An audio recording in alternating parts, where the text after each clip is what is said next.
नमस्कार, म पुष्पा प्रजापति तनाबासु हिमालयन ग्लोरी इंग्लिश स्कुलबाट। अहिले हाम्रो हिमालयन ग्लोरी स्कुलको आयोजनामा गणित मेला र स्काउटको कुकिङ कम्पिटिसन भइरहेछ।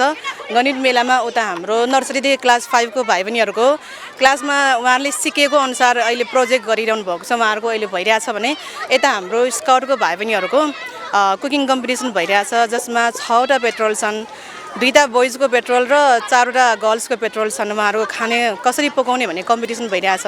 त्यो कुकिङ कम्पिटिसनमा उहाँहरू आफैले घरबाट सबै सामान ल्याउनु पर्ने हुन्छ। कराई, कुकर र दाडु पन्यु सबै आफैले लिएर आउनु पर्ने हुन्छ र साथसाथै के पकाउने हो त्यसको लागि पनि सामग्रीहरू आफैले लिएर आउनु पर्ने हुन्छ।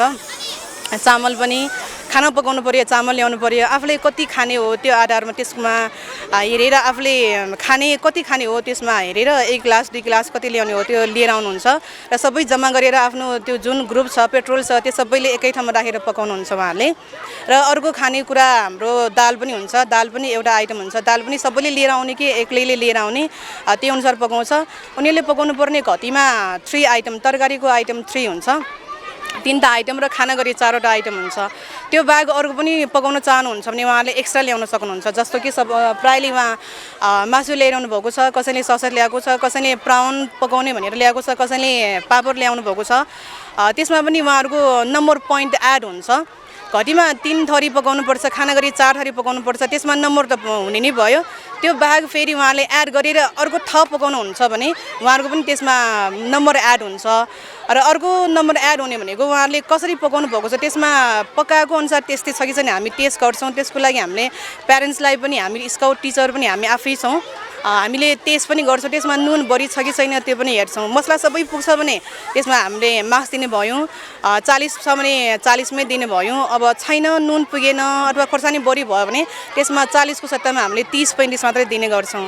यसरी हामीले चाहिँ उहाँहरूको क्याल्कुलेसन गर्छौँ। साथै उहाँहरूले यो खानेकुरा पकाइसकेपछि यतिकै छोड्न चाहिँ पाइँदैन। स्काउट हो हामी, त्यही भएर स्काउटले त्यो जहाँ स्काउटहरू हुन्छ त्यहाँ पहिलाको भन्दा हामीले सफा गरेर आउनुपर्छ। हाम्रो मेन्टालिटी छ, हामीले बच्चाहरूले सिकाउनु पनि त्यही हो। त्यसैले सबै सकिसकेपछि उहाँले त्यो आफू बसेको ठाउँमा चाहिँ सफा गरेर जानुपर्ने हुन्छ।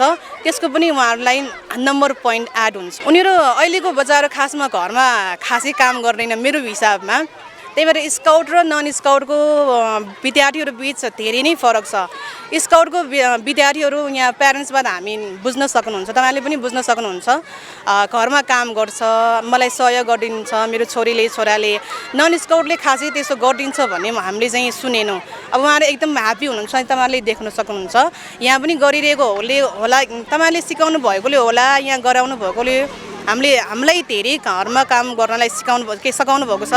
खाना पकाउनेमा, तरकारी काट्ने भयो त्यो कुरामा भयो भने उहाँले हाम्रो छोराछोरीले हामीलाई सहयोग गरेको छ स्काउटिङमा लागेर भनेर उहाँहरूको भनाइ छ। नन स्काउटमा लागेकोहरू खासै त्यस्तो चाहिँ आउँदैन। घरमा बस्छ, अब बिहान कोठामै चिया आउँछ कि भनेर बसिरहेको हुन्छ, खाना खानलाई बनाउनु पर्ने हुन्छ।